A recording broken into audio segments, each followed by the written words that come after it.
So the first question here says, which test is indicative of a cure for syphilis? Option A, fourfold reduction in VDRL, normalization of antibody levels, negative RPR, positive TPPA, increased IgG antibodies.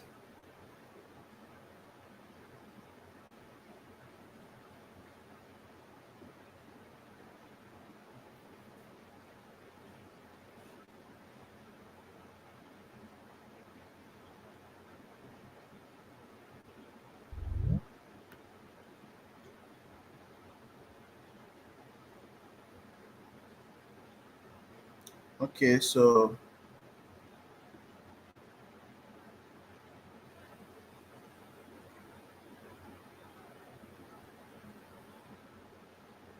this is one of those questions where we converse with everybody.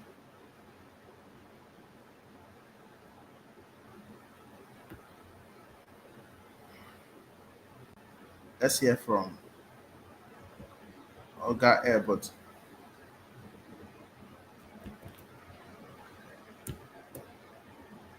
But it's definitely not a positive treponema pallidum test.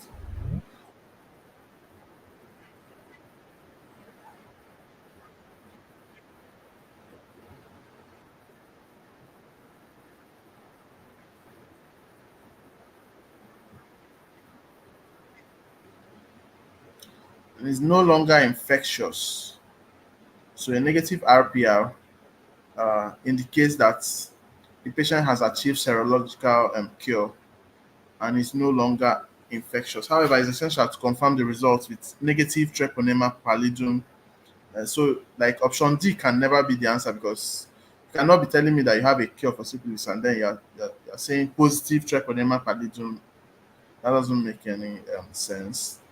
And so it will just be like negative RPR. The options that you may even consider: normalization of antibody levels, negative RPR, fourfold reduction in VDR. But you know that VDRL is a screening test. Okay, so that's unlikely to be the answer if option C, where RPR, which is like the main one of the major treponemal tests, are. Okay, so the patient is considered to be cured of syphilis when RPR test result becomes negative and remains so over time, and then the TPPA test becomes negative. So other options are incorrect. A fourfold reduction in VDRL indicates treatment response. So it just shows that the patient is responding to treatment, but not a cure. Okay. Normalization of antibody level does not necessarily indicate a cure, as treponemal antibodies may persist. Okay. So that's it. All right. So based on what we discussed now, the answer is this. Option C, okay?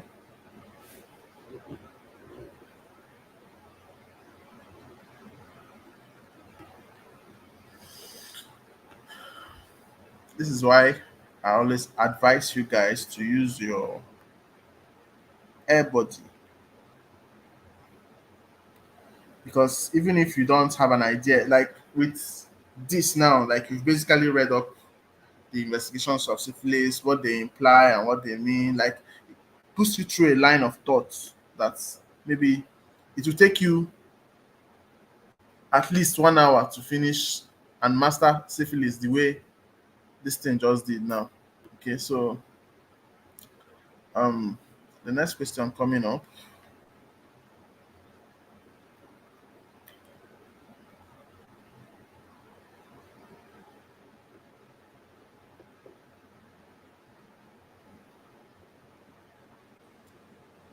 Testing your knowledge of malignancies. Which malignancy will you treat with only radiotherapy? Okay. Among the options, osteosarcoma, gastric cancer, endometrial cancer, thyroid cancer. Which one will you treat with just radiotherapy alone?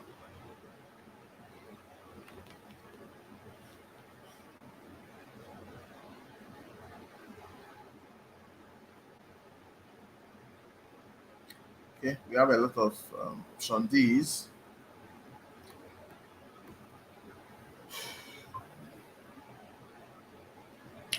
We'll go to everybody, okay, so that you learn.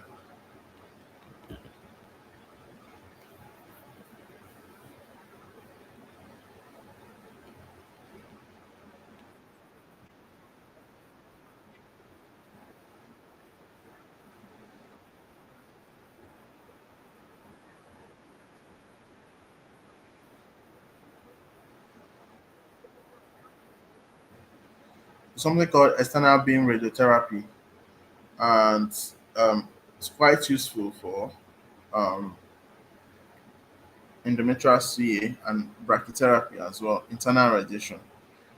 Um, some studies have shown that radiotherapy alone can be effective in treating early stage endometrial CA, particularly in women who are not candidates for surgery or who prefer to avoid surgery.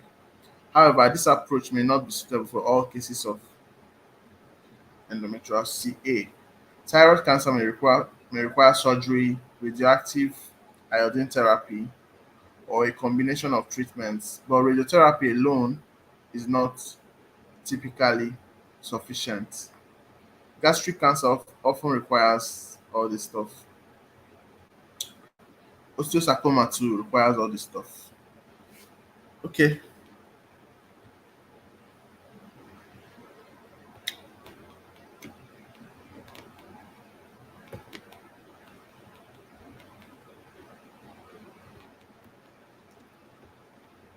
according to research.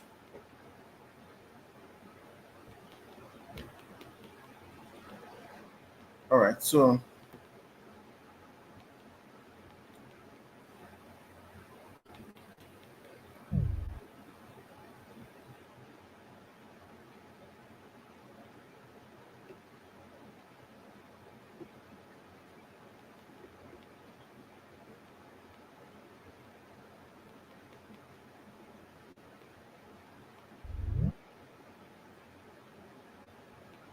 these ones are casual questions. Maybe say if you know if you know if it's solvent. Okay, so which rickettsia is caused by lice? Rickettsia prowazeki, Rickettsia typhi, Rickettsia rickettsii, Rickettsia acari. Huh.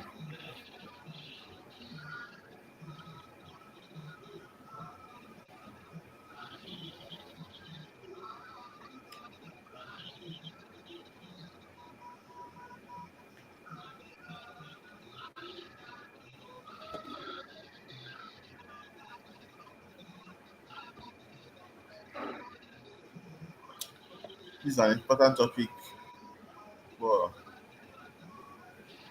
and it's usually a very volatile topic, so it's good to know.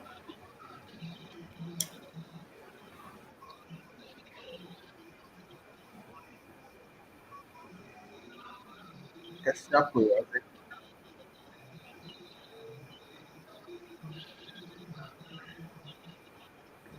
Pediculus humanus is the louse that transmits typhus. That transmits Rickettsia prowazeki, which causes epidemic typhus.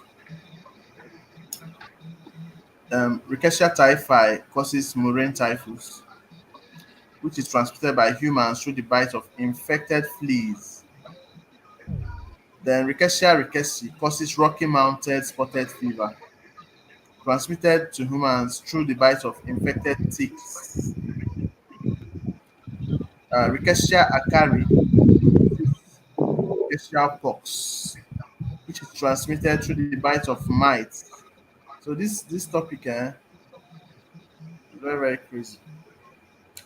So let's see if there should be more information about Rickettsia.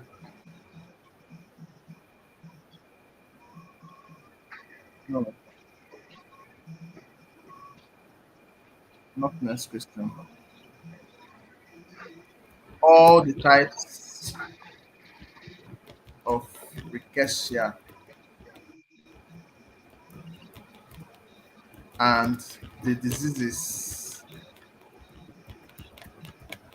associated and the the vector, put it in a tabular form.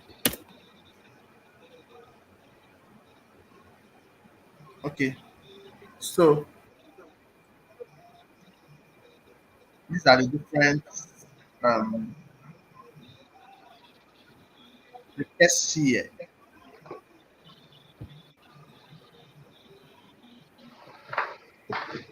So Rickettsia prowazekii causes endemic typhus. Okay, Rickettsia typhi causes marine typhus and is caused by flea. Hmm. Rocky Mountain spotted fever and African tick typhus. You need to master this thing by yourself, but like tick, I think tick is the majority. Which one is the majority? Tick is the majority. Most of them are tick. So let's look for the ones that are different. There are two fleas, one mite and one louse. Four ticks, two fleas, one mite and one louse. So the louse is Rickettsia prowazekii. Then the mite is Akari. Okay. Then the first flea is Typhi. Second flea is Felis. So you need to take a look at it privately also. Please don't move anything. When I don't start again. Just put your phone in landscape mode. You see everything. Don't move these things. Ah, so Rickettsia prowazekii is the answer. Let me see if I can um, paste in that table for you. No, it's not showing up.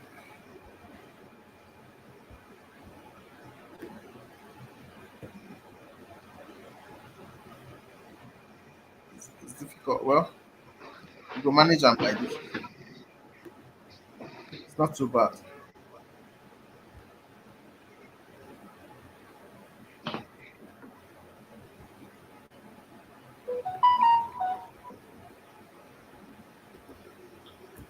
Okay, let me leave the notes. It's not too bad. You should be able to tell what it is from by looking at the table. Okay, so the next one.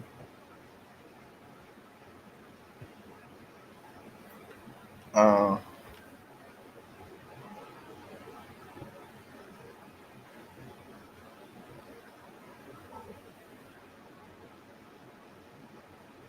this one is about nerves.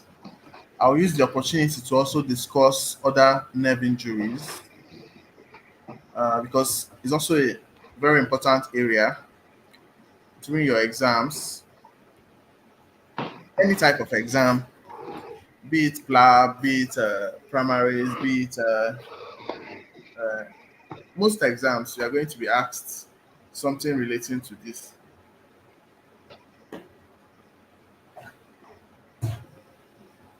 Not just internal medicine, other specialties too. They will ask you something like this. So carpal tunnel syndrome will cause option A, ape hand, wrist drop, paralysis of hand muscles, waiter, finger, tip.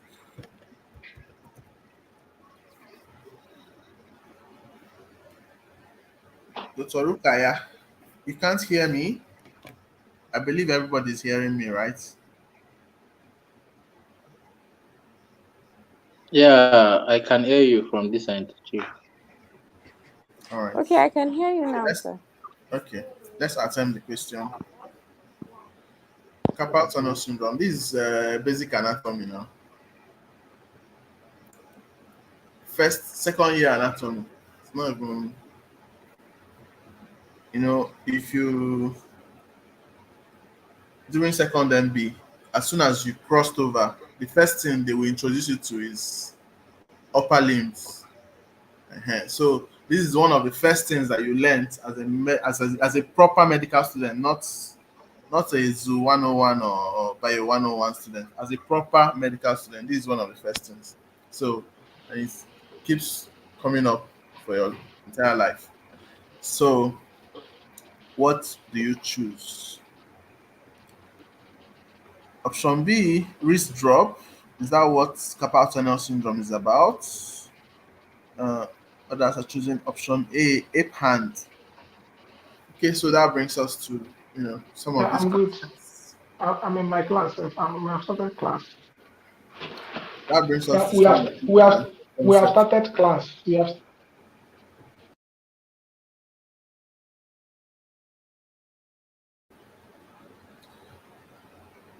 You have to know that once you talk about the upper limb, okay, one of the major things that you're going to talk about is nerves.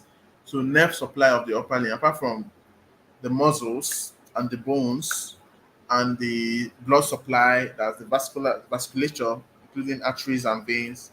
The nerves are like one of the interesting things that you talk about when you discuss the upper limbs. Okay. And if you want to mention the nerves, you have to discuss uh, brachial plexus. Okay, one of the major things that bamboozled everybody. Okay, in second uh, MB class, one of the first things that bamboozled. Okay, not just the major.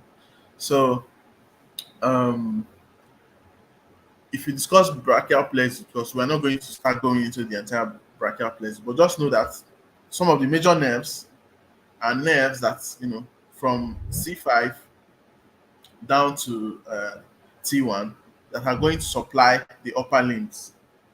Okay, so some of those nerves, some of these nerve roots, okay, will now be eventually be continue as nerves that have names. Okay, so median nerve, radial nerve, uh, what's the other one? Ulnar nerve. Okay, these three are the major like nerves that will eventually come down to the fingers.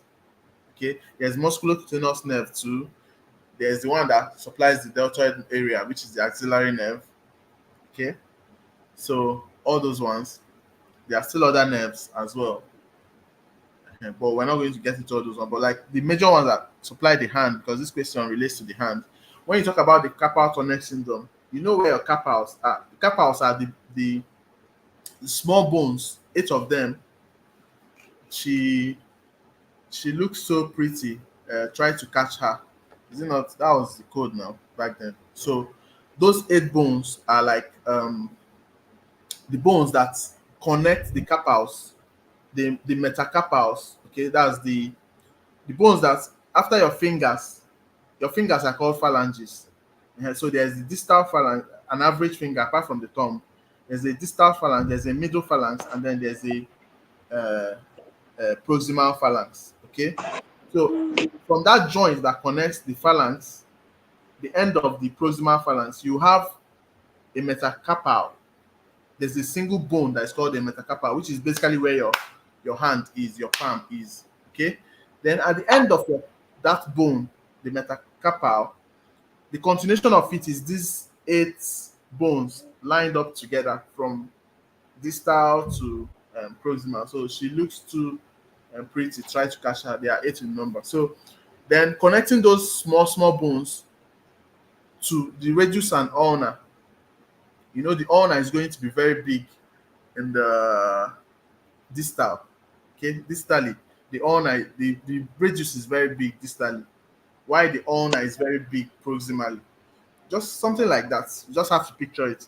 So, why was I talking about this? So, around that carpal area, that place where those small bones are, especially where your wrist is. Okay, if mute your mic, Dr. Aziz. If anything blocks, if anything blocks um, blocks that region around your wrists. Usually, what causes it is like if there's fibrous deposits on the flexor retinaculum, which is basically like a fiber, a tendon, or let me say a ligament, is a ligament that is around that wrist area.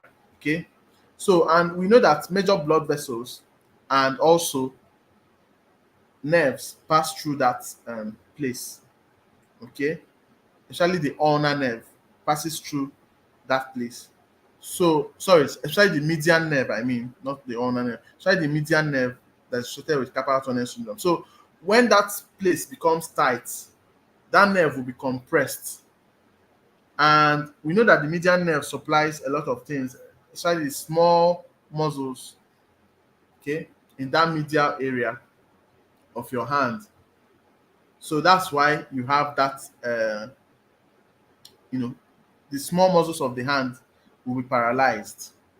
And even that tenor eminence, which is like that big fat that is after after your thumb, at the base of your thumb, that's meat-like muscle there. That's called tenor eminence. So that place will become flaccid. The muscles will hypertrophy, will atrophy. Okay, and then the small muscles too, the limbricals are supposed to be controlling your hand movements, will also be paralyzed. Okay, that's carpal tunnel syndrome affecting the median nerve. Okay, then ulnar nerve, usually a lot of when you hit your hand in a place, there's a particular nerve that is they call it's called the funny bone. Okay, when you hit this medial epicondyle, which is basically like your elbow, the joint, your elbow joint, that medial side, okay, there's a small bone there that when you hit, it feels like you want to cry, you want to laugh. It's called a funny bone, like it feels weird. Okay, and it's the ulnar nerve that is under it, that is hidden in a groove under it. That's what gives you that sensation when you hit it somewhere. Okay, and that same ulnar nerve comes down to supply. That's how the hand is divided. Okay, so the the lateral 3.5 in the anterior compartment. Okay, the lateral 3.5 is supplied by the median nerve, while the the medial 1.5, okay, so which is like the ring finger, the half of the ring finger and the small finger, okay, are being supplied by the ulnar nerve. So it's the ulnar nerve that takes care of those places. So if something damages the ulnar nerve, okay, it's going to mean that the person cannot um, extend those two fingers. So it will just give them that hand of benediction. Like, you know, if you, which one will I use as an example? It's an ape hand. You can use ape hand as an example. That's what that ape hand represents. That's ulnar nerve. Okay, so they can no longer move that their two, the ring finger and the small finger, those two medial fingers. Okay, so it just feels like as if it's fixed flexed, while the other ones are still up. All right. Then which other distinct? Okay, radial nerve supplies majorly the posterior and compartment, even from the arm to the forearm to the fingers, the back of the fingers. Okay. uh So and it controls it supplies the muscles of extension across the whole arm, right? So if anything happens to the radial nerve, and what is likely to happen to the radial nerve, um, because the person cannot, um, because you need to extend the radial nerve caters to extension. That's making the hand become extended. You should understand these anatomical terms now. And so, if the hand can no longer be extended, it will now become fixed flexed, and that's what we call that wrist drop. That fixed flexion of the arm, of the okay, at the wrist. That's what is called wrist drop. And then in the foot too, there's something called foot drop, which happens when common peroneal nerve is damaged. Okay, it will cause foot drop, which means the person can no longer extend or dorsiflex does it flex the foot? The foot will now be plantar flexed, steady plantar flex. That's foot drop. The same thing happens in the upper limb. That's hand, wrist drop. Okay. Then waiter's tip occurs when there's an injury. When there's an injury to, um, like the brachial plexus up above. Okay, so it's like a lot of fruits are affected at the same time. uh And that can happen, okay, with a lot of situations, including like something called the Saturday night palsy. So if someone goes to drink, they just hang their hand along the chair. Probably they are tipsy now, they are drunk. They now hang the hand along the chair. Those nerves in the armpit, in the axilla, will now become compressed, and then they now start having all these issues with waiter's tip. So this is like a summary of some of the common nerve affections in the upper limb. Okay, so you can use this opportunity to get used to them. So the answer is likely C, but um,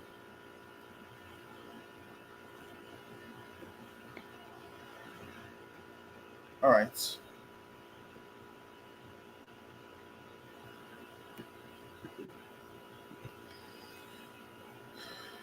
The next question.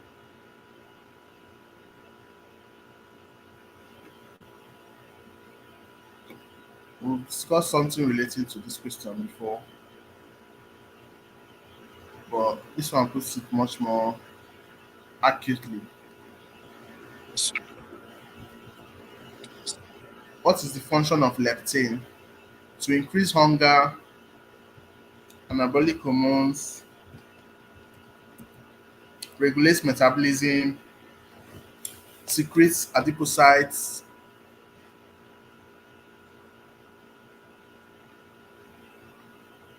So attend the question while we go to air, but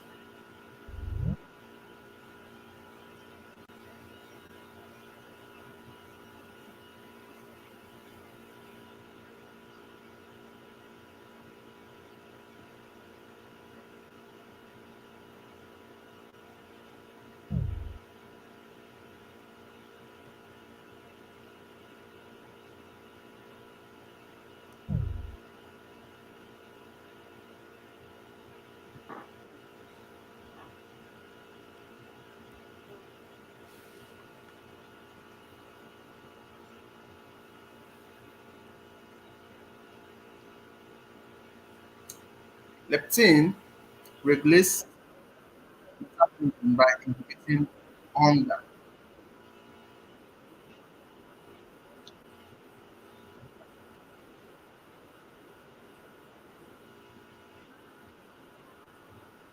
So the last time that we saw this question was asking us where is leptin produced, and we saw that it was produced in the adipocytes, that's in the fat cells. Okay, so that's a pattern of this question that can be asked. This is another pattern where it's asking you the function of leptin. So it inhibits hunger, so thereby leading to weight loss. So a lot of the weight loss medications targets to produce leptin or to stimulate the release of leptin in abundance. Okay, so that's it.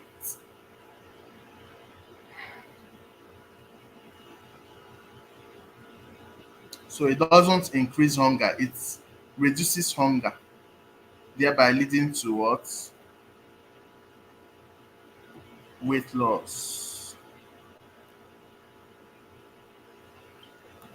So the answer now becomes C, right? Yes.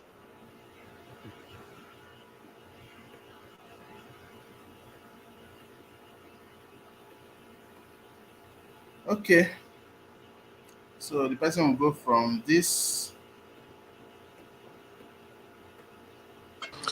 Sorry, I didn't quite get the answer for the last question. where you spoke about to men. this.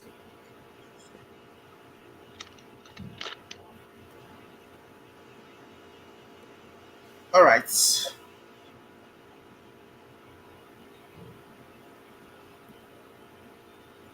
Sorry, what was the answer for the previous question for carpal tunnel syndrome?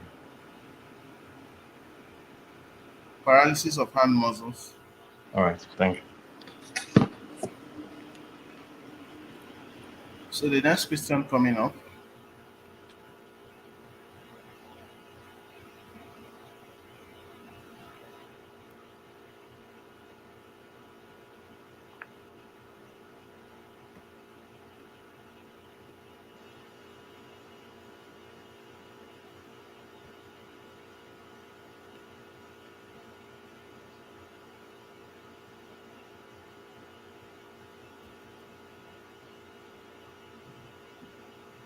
Epsilon cells are produced where? Is it the kidneys? Is it the stomach? The duodenum? The ileum? The pancreas?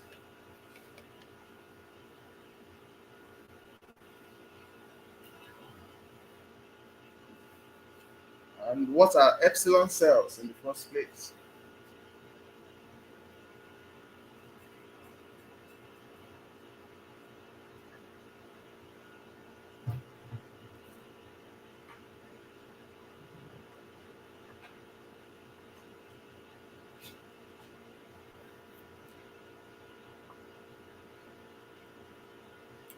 So,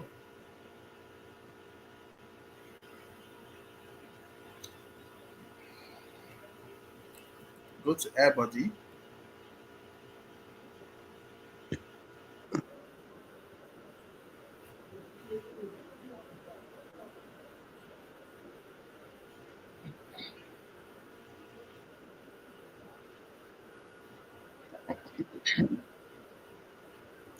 They are called enteroendocrine cells. Okay, that's found in the ileum, which is the last part of the intestine. They produce and secrete the hormone gastrin, which stimulates the parietal cells in the stomach to release gastric acid.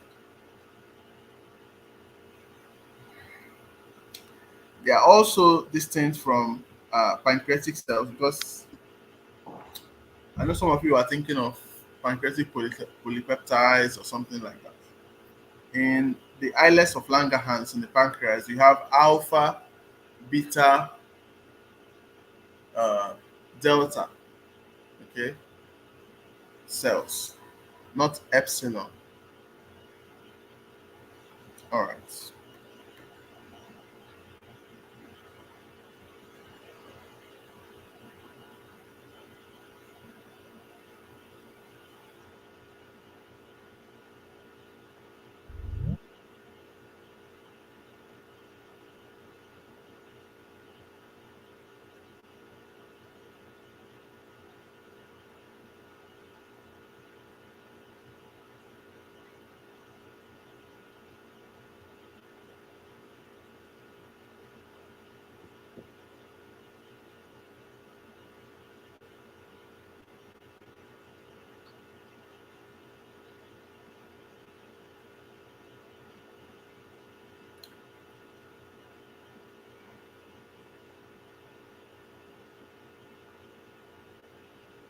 Okay. The next question coming up.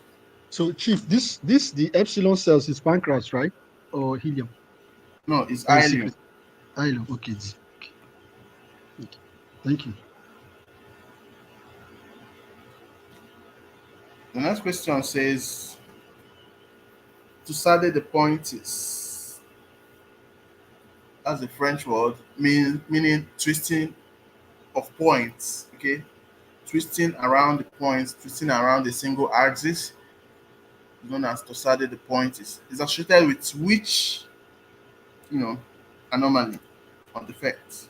Increased QT, increased duration of QRS, presence of J wave, increased PR. This one is a simple question.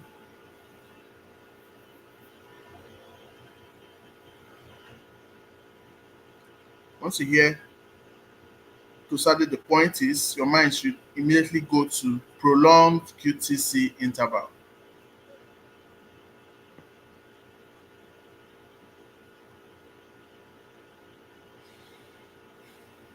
So it's a type of ventricular arrhythmia. Okay. And the problem with it is that if it's not managed promptly, it can lead to ventricular fibrillation. And as we know, ventricular fibrillation can be very fatal. And there are a lot of causes, okay, including medications, antipsychotics, antidepressants, antibiotics, antifungals, anti-nausea medications, methadone, and a lot of other, things can cause it as well.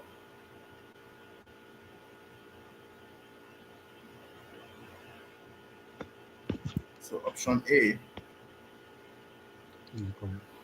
So even a drug like macrolides, erythromycin, clarithromycin can cause it. So when you are treating pneumonia in an elderly patient or a patient that is known to have cardiac problems, you need to be careful with it. Ideally, you ought to get an ECG done, okay, and confirm that the patient does not have prolonged QTC before you commence macrolides.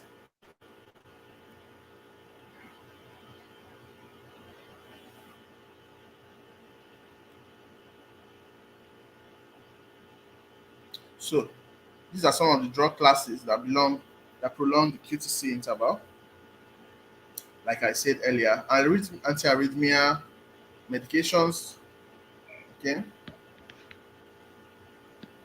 antipsychotics, both typical and atypical. Who is drawing the line across it? Who is this?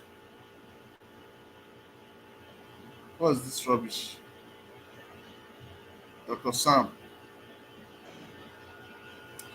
Antidepressants, antibiotics, like I mentioned earlier, antifungals, ketoconazole, and so on and so forth, even anti-nausea, methadone, antihistamines, anti-malarials, a lot of stuff.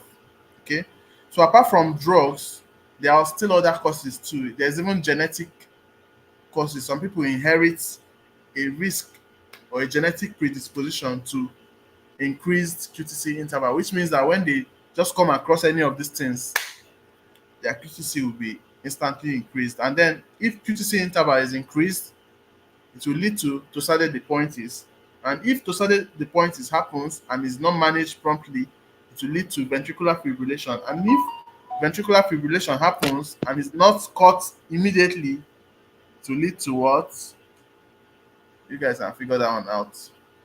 So it will lead to the mortuary. All right. Next question here is also very simple. Pink, frothy, and profuse sputum is seen in pneumoconiosis, lobar pneumonia, acute pulmonary edema. This is a very simple question.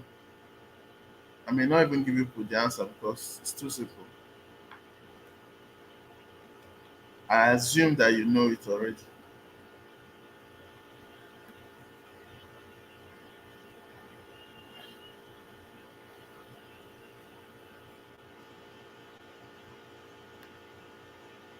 I didn't post it.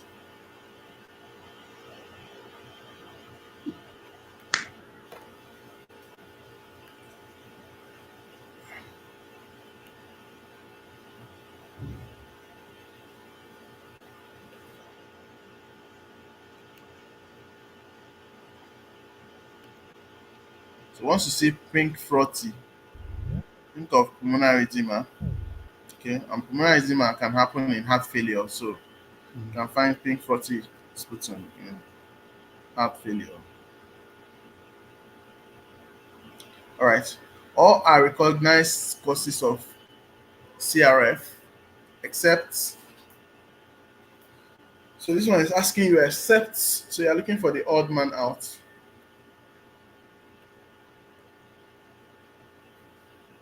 Chronic renal failure, snake bites, malignant hypertension, DM, obstructive uropathy.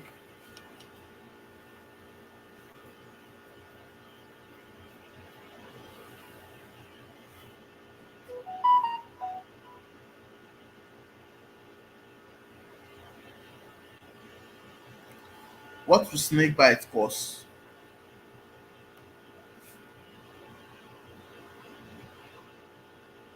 Why is it the answer?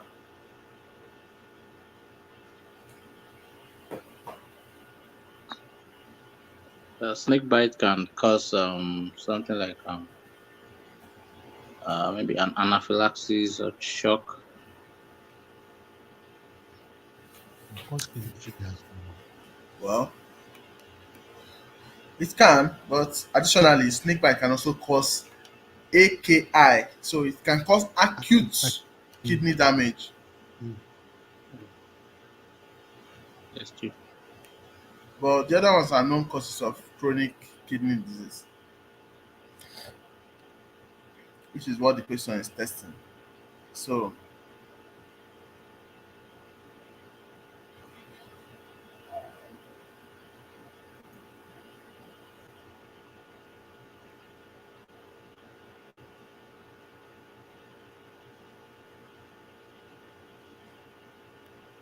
another very simple question.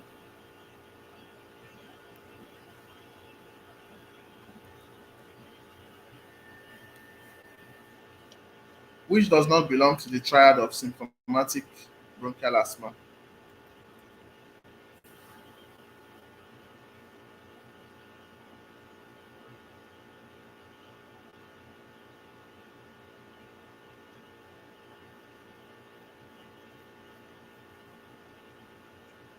It's chest pain.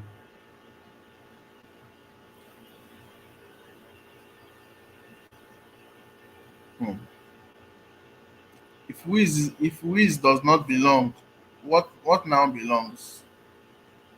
Whiz like number Which one. belong? Yes, which belong? Which score point? We've gotten it. Okay. Sorry, Chief, that was a mistake. I Wheeze go with chest belongs. pain. Actually, chest tightness. I thought it was chest tightness. That's why A is the answer. Yes. Asthmatic patient will not have chest pain. You expect chest tightness instead of Yes. chest Chest pain. pain. Okay.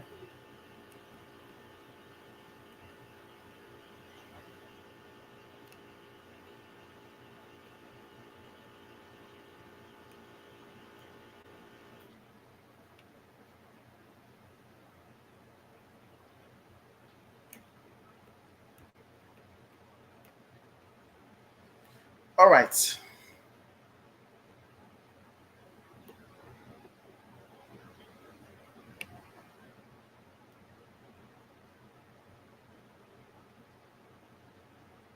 Let me see those who have been paying attention.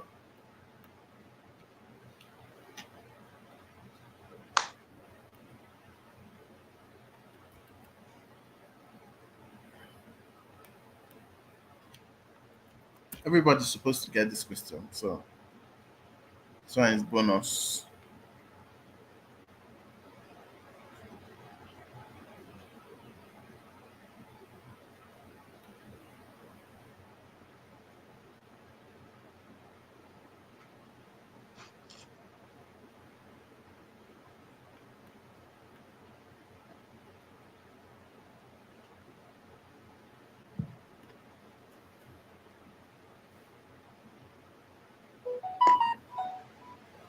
This was the question that made us talk about genetic disorders, blah blah blah, the other day. I hope you went back and read genetic disorders. You go see them for exam, your eye go clear.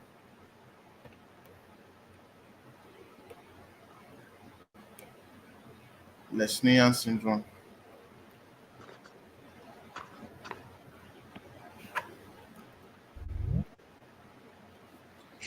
left ventricular hypertrophy is not associated with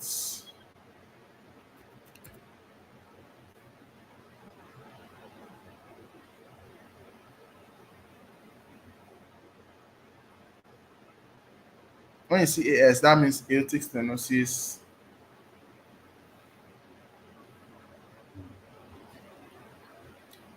AI is not artificial intelligence, it's aortic incompetence.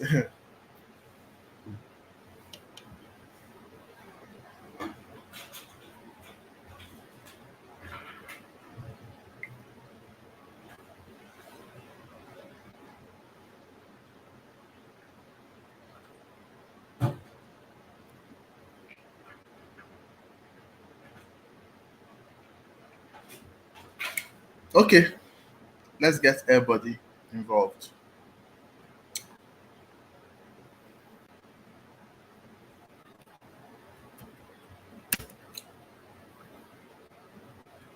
So left ventricular hypertrophy is not associated with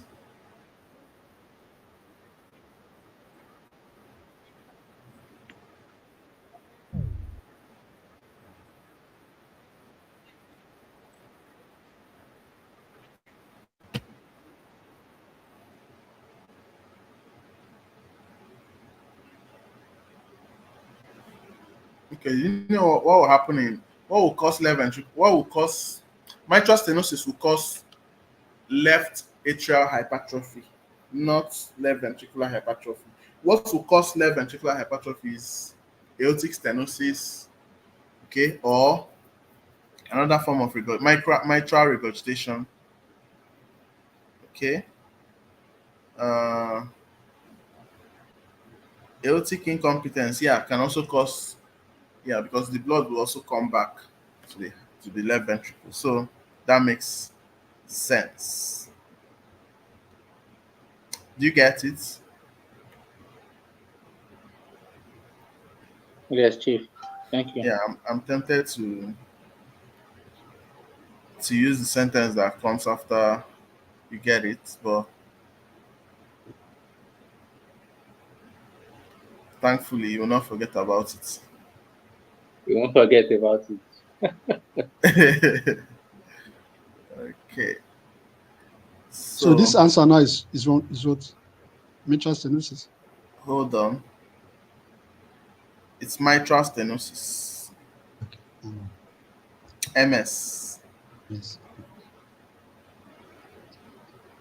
When you see MS, what else comes to your mind? Multiple sclerosis. Yeah, multiple sclerosis. Very good.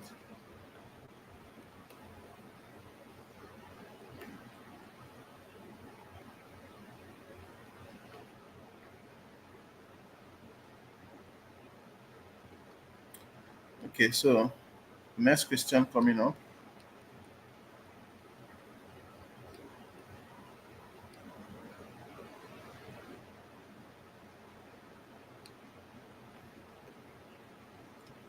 We're diving straight to pharmacology now.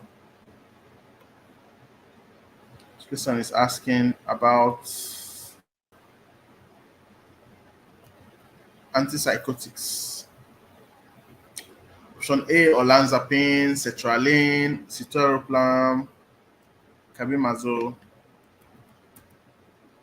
It's asking for atypical antipsychotics. Because antipsychotics have typical, which are usually referred to as the first generation antipsychotics, and then atypical, which are referred to as the second generation antipsychotics.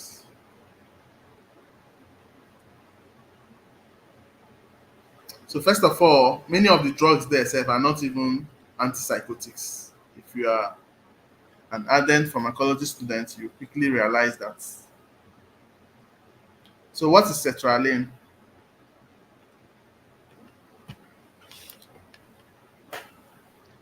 Sertraline is a selective serotonin reuptake inhibitor. What? I can't hear you. Sertraline is an SSRI, Exactly. Which is what? which is selective serotonin reuptake inhibitor. No, like what's the broader name for the class of drugs they belong to? It's an antidepressant. Yes, it's an antidepressant. Yeah. Citalopram, uncle. It's Citalopram is also antidepressant. unnecessary. What? It's also unnecessary under antidepressant. From my area alone, you should know that it's also an antidepressant. Citalopram, escitalopram, they are both antidepressants.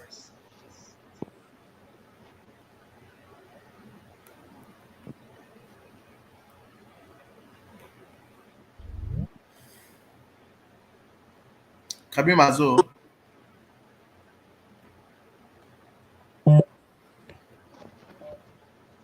Carbimazole is an antithyroid Having an medication. antithyroid. What? It's an antithyroid drug.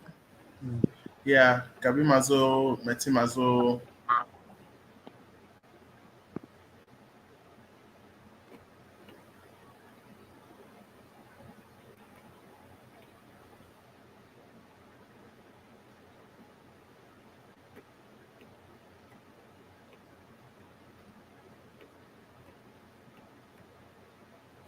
Antithyroid. All right. Leaving us with just olanzapine. Which other drug will you say is a typical? Okay, let's start with typical antipsychotics. Which drugs are typical antipsychotics? Alloperidol, chlorpromazine, flufenazine, thioridazine. Okay, yeah, those big name antipsychotics are the typical ones. Okay, or first generation. Then which ones will you say are second generation or atypical? We already have one, olanzapine. There's a brother to Olanzapine, it, clozapine. clozapine. Yeah. Clozapine is very, very No, useful I'm as in the they class. use I'll it call as you a back. third You guys line happen in the now. management of I'll call you back. schizophrenia, or like when schizophrenia is becoming recalcitrant or like difficult to treat, they bring in clozapine. So that's also an MCQ question somewhere.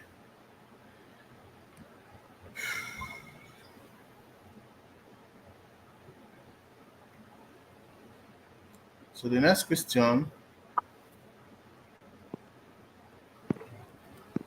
myocarditis may be found in all except HIV, toxoplasma, diphtheria, and ascariasis.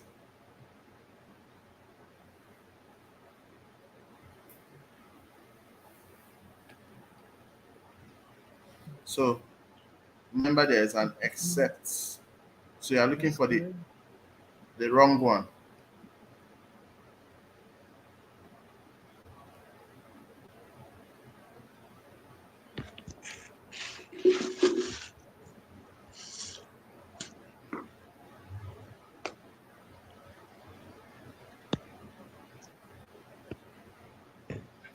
So while you're searching,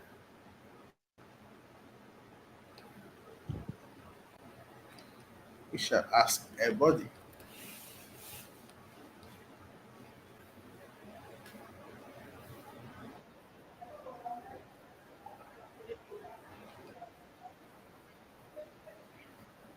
You know that ascariasis, is majorly in the intestine. The worm, parasitic worm, and it doesn't usually enter the bloodstream, so it's unlikely going to get to the heart. Okay, unlike the others. So yeah, Ascaris lumbricoides.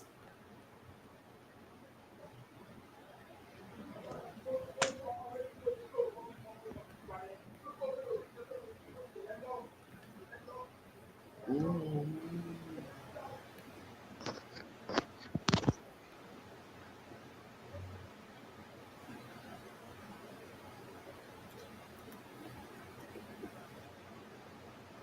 So clubbing. When they say clubbing, is they're not referring to dirty December going to clubs. Okay, so clubbing is present in all except fibrosing alveolitis, cystic fibrosis, emphysema, lung abscess, aorta.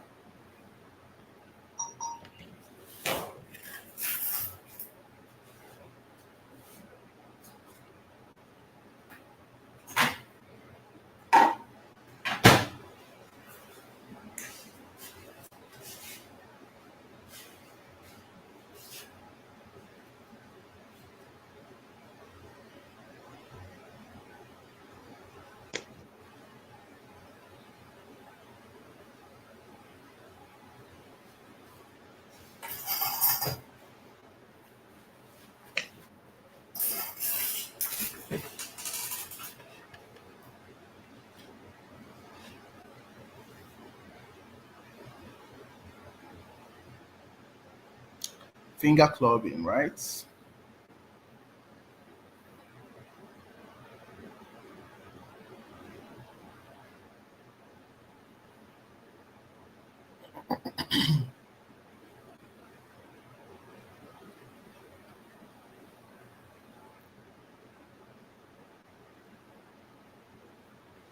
I think I agree with you guys.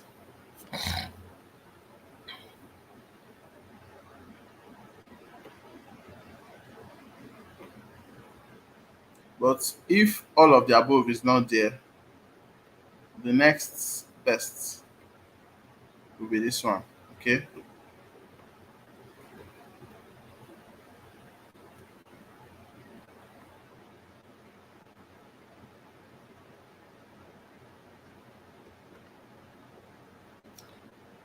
Glycogen storage diseases. This is biochemistry.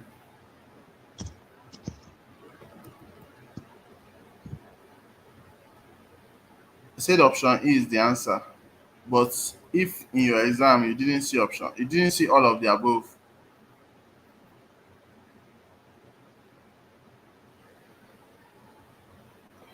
Okay, wait. There's this question is confusing. Except, so like if there is no all of the above in the question, then you pick emphysema. That's what I say. Fine. Enzyme deficiency in von Gehrke's disease.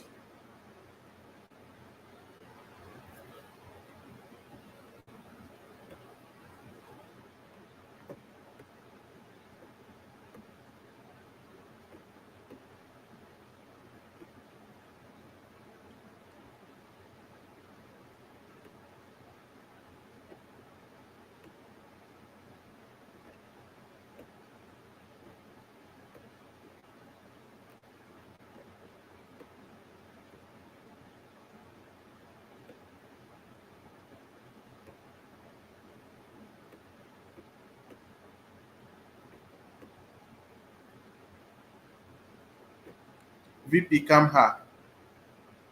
That's what I used to remember GSDs. Okay, so first V is von Gehrke's. What was the P again? Pompe. Okay. C is what? Corey.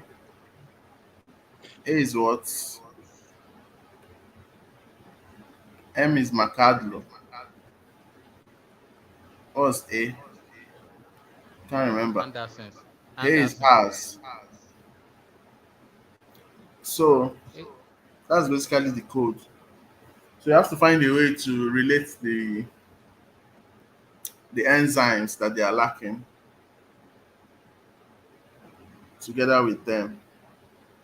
Because that's the main thing that they're going to be testing you on. You know. For von Gerke, it's glucose phosphatase. Okay, so it's not actually phosphate; it's phosphatase.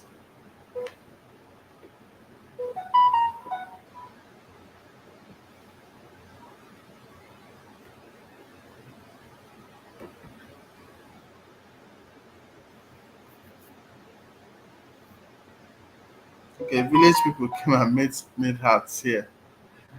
Uh, okay, so I just use VP calm her, the first letters. Uh, so let's bring up the other enzymes. Let's go to air body. There's relationship. Okay, let me